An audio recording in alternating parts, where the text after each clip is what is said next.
Bonsoir, Monsieur le Président. Bonsoir.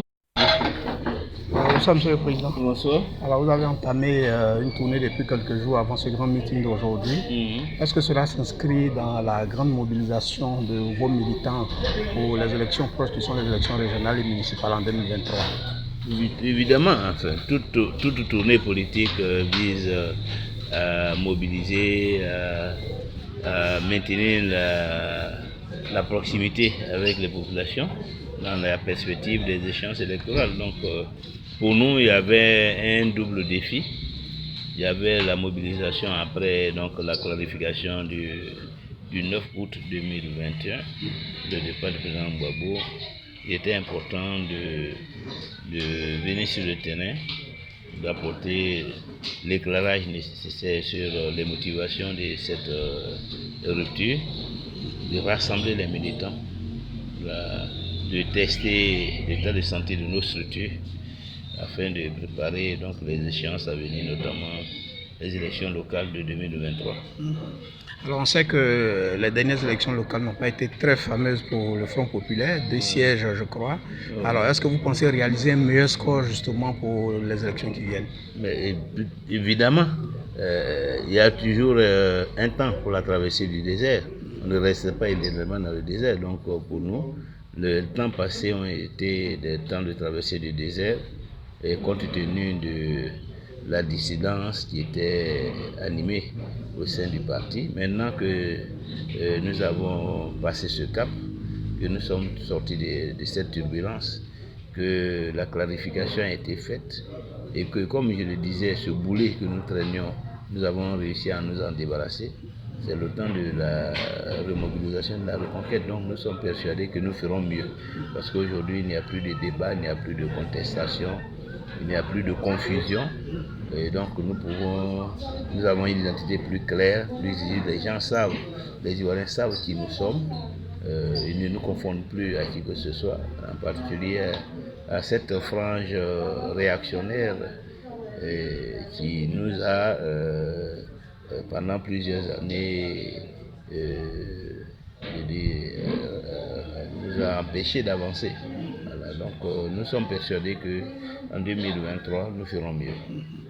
Alors, Monsieur le Président, vous n'excluez pas toute alliance. On sait que vous avez rencontré le président Alassane Ouattara. Alors, est-ce qu'on peut s'attendre dans un futur proche, par exemple, à une alliance RHDP-FPI? Rien n'est exclu. Rien n'est exclu, tout dépend de l'intérêt que le pays peut tirer d'une telle alliance et que le pays peut et des bénéfices que le pays peut en engranger. Aujourd'hui, le pays a besoin de paix, il a besoin de cohésion, il a besoin de démocratie, de liberté et de démocratie. Si des propositions nous sont faites allant dans ce sens et que le FPI y trouve son compte, il n'y a pas de raison qu'on n'arrive pas dans une alliance. De toute façon, on note bien qu'aujourd'hui, les présidents Bédi et Ouattara se sont alliés. Ça veut dire que nous avons dépassé le stade des conflits de 2010-2011, dans lesquels le président Bédi aussi était face à Ouattara, à Gbagbo. Donc aujourd'hui, rien n'est exclu. Alors on sait que Mme Simone Gbagbo n'a pas rejoint le PPACI. Elle demeure, on suppose, militante encore du Front populaire.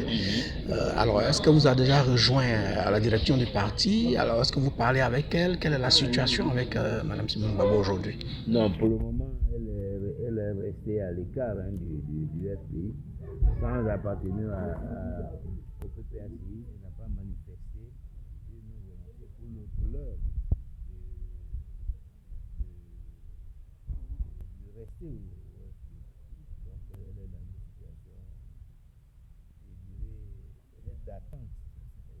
Donc nous lui laissons le temps de la réflexion en espérant qu'elle fera le bon choix et qu'elle nous reviendra pour qu'on continue ensemble la modernisation du FPI en vue de la reconquête du pouvoir en 2026. Alors, Monsieur le Président, on sait que qui parle d'élections locales ou d'élections présidentielles parle également de la commission électorale indépendante, des réformes qui ne sont peut-être pas appliquées. Alors, quelles sont vos attentes justement à ce niveau-là? On l'a expliqué au cours du dialogue politique qu'il faut réformer, qu'il faut que la commission électorale indépendante soit est plus équilibrée, soit équilibrée, transparente et inspire confiance à tous les acteurs politiques.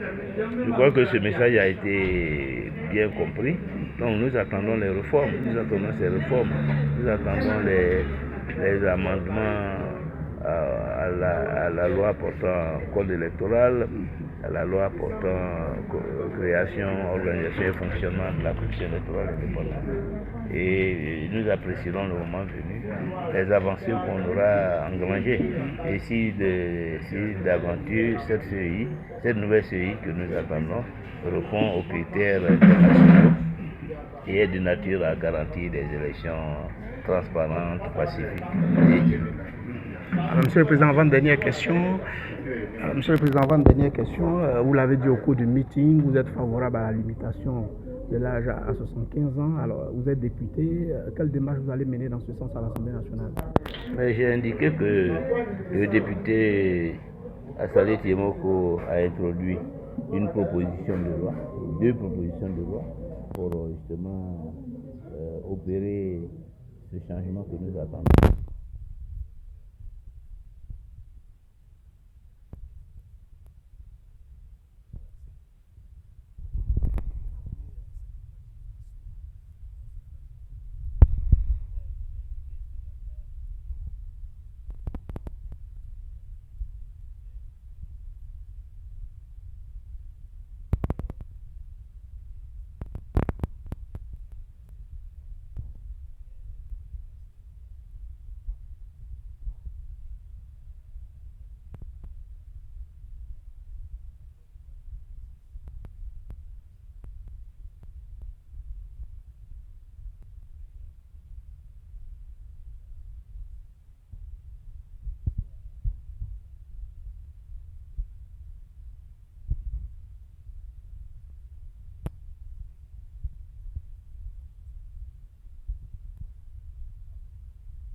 Quand une enveloppe déborde, c'est un fait matériel. Ou bien ça déborde pas. Ça déborde quand on voit que c'est.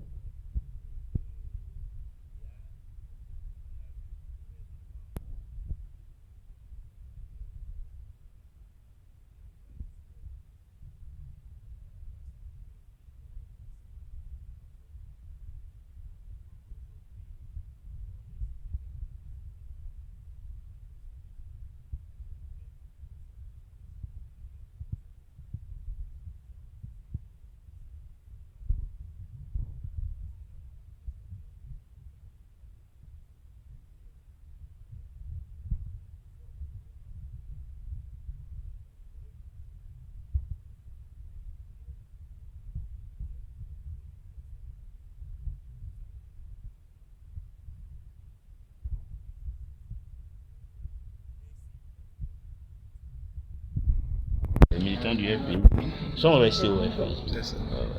Merci, monsieur.